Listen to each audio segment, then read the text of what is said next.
I recently hit a bump in the road and fell to a rank where silvers were sometimes in my lobby. Not to worry, I'm working my way back up, mostly with Viper, because otherwise, what's the point? But this actually turned out to be a good thing, because I got to have another look into silver gameplay, and I saw a lot of common threads among the silvers I played with. Many players were nearly ready to play at a much higher rank, but it seemed like their central mindset, how they viewed the game, and their overall approach to it was holding them back.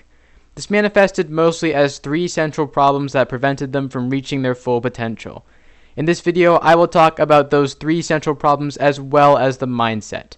Even if you don't have the exact same overarching mindset, any of these 3 problems could easily be enough to keep you in silver, which is why it is important that you reach a solution for all 3.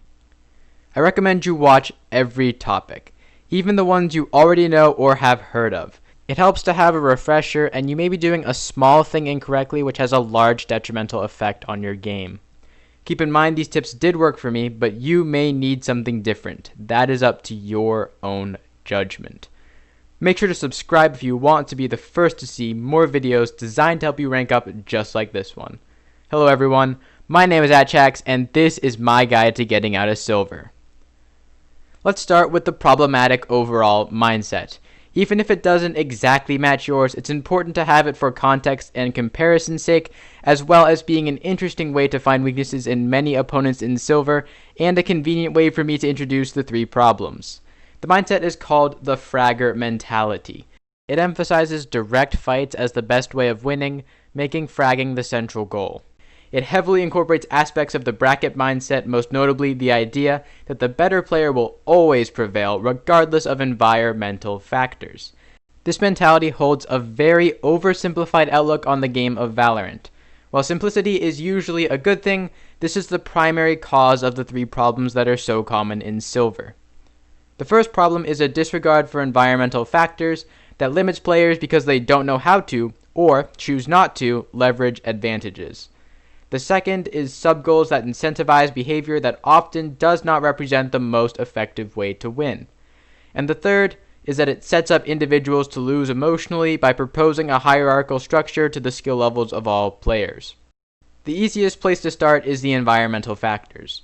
There are a number of naturally occurring fundamental elements in the game that are ever present and constantly deciding the outcome of rounds and games, even if you can't see them. Whether you are aware of it or not, your team has a tempo. Whether you are trying to have one or not, your team and each player has a certain position. Harnessing these fundamental elements of the game and using them with intent allows you to take advantages, and advantages give you the ability to win the moving and aiming contest. Of course, it's quite difficult to use them with intent if you don't know that they exist. Examples of advantages include positioning, map control, tempo, timing, information, utility, line of sight, defensive, crossfire, numbers, time, spike, and many, many more. Some of these advantages are the literal fundamental elements, some of them are direct implications of their existence, and some are multiple elements combined. Ignoring these factors is limiting because they give a player the potential to exceed the skill they have with the more surface level elements of the game, especially the literal controls, which are mostly related to moving and aiming. With this potential, door after door after door unlocks. There are now more than one way to beat an opponent, and remember, these factors interact. Variations of these ever-present factors multiply together to make a vast plethora of individual combinations. You don't have to master these to get out of silver. Starting to look for and recognize their existence and beginning to use them with intent will likely greatly increase your effectiveness and skill. If you are looking for somewhere to start, positioning is probably the easiest to start with because it's easier to see and it's more concrete. Start thinking about how angles work, how positioning and visibility interact, and about the position of your team as a comprehensive whole. A good understanding of these factors lets you start to hold more advantageous angles and positions that better set you up to win fights. Let's move on to the second problem. Subgoals that incentivize behavior that often does not represent the most effective way to win. If you want to rank up, you want to win games, because winning will always increase your MMR, and winning decisively in terms of rounds even more so. Let's review the win conditions for a round real quick before I get into my main point to make sure we are all on the same page. The defenders can win a round by playing time and denying all plant attempts, defusing a planted spike, or eliminating all opponents. The attackers can win a round by planting the spike and denying defuse, or eliminating all opponents. All of the objectives besides total elimination could be considered invitation objectives because they require the opposing team to take initiative if they want to prevent you from achieving them. It's likely better to focus on invitation objectives over total elimination. In fact, focusing on eliminations could actually be considered a mistake in many situations. Invitation objectives are good because they apply lots of pressure since the default outcome of the round is in your favor. This not only means that you can utilize a variety of advantages such as positional, informational, map control, and crossfire, but also that the opponents either have to concede the round or deal with those advantages. The last part about forcing opponents to deal with advantages if they want to win is very powerful, and perhaps the best advantage of all. However, many players consistently throw it away. Countless times I saw players push into the defense when the spike was planted, or push into the offense when we had them trapped with spike down. This not only frequently resulted in them accomplishing absolutely nothing, but also rarely put the team in a position to trade them. Nearly every game there were 2 or 3 rounds that were either won or lost, because one team would get very overconfident and just push for little to no reason. Sometimes that's the difference between winning and losing the entire game. It's especially ironic because playing with an advantage increases the likelihood of successfully securing a frag.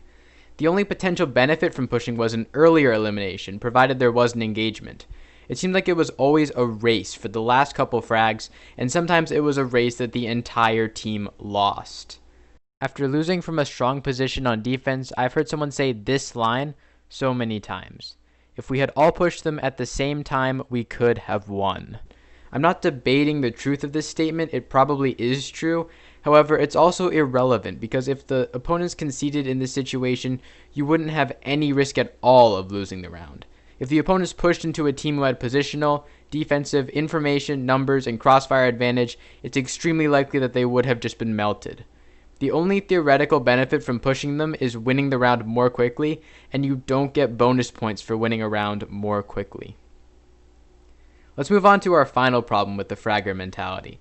It sets up individuals to lose emotionally by proposing a hierarchical structure to the skill levels of all players. If you've watched some of my other videos, you've probably heard part of this before. In so many games, players give up even as early as round 2. Or a player would say, the game's over, whether in a victorious or defeated context. Like I said earlier in the video, the Fragger mentality states that the better player will always prevail regardless of environmental factors. 1, this implies that environmental factors don't matter when, as we discussed before, they not only matter, but are very important. And 2, the idea of one player being quote-unquote better than another suggests a hierarchical structure in which a player has a set skill level at any given point in time, in which a player lower in the hierarchy cannot beat a player above them. Once again, this is a dramatic oversimplification. This might be more relevant if Valorant was a 1v1, but it's a competition between 2 5-player teams. This means that even in a vacuum using only 1v1s between the 2 teams, there are still 25 possible individual matchups. Now mix in the variety of weapons, larger teamfights between each player such as 1v2s, 4v3s, and 5v5s, as well as all of those other advantages and disadvantages we talked about earlier, along with the varying emotional, social, or psychological states of all 10 players, and now on top of that, add that many of these factors are in a constant state of fluctuation.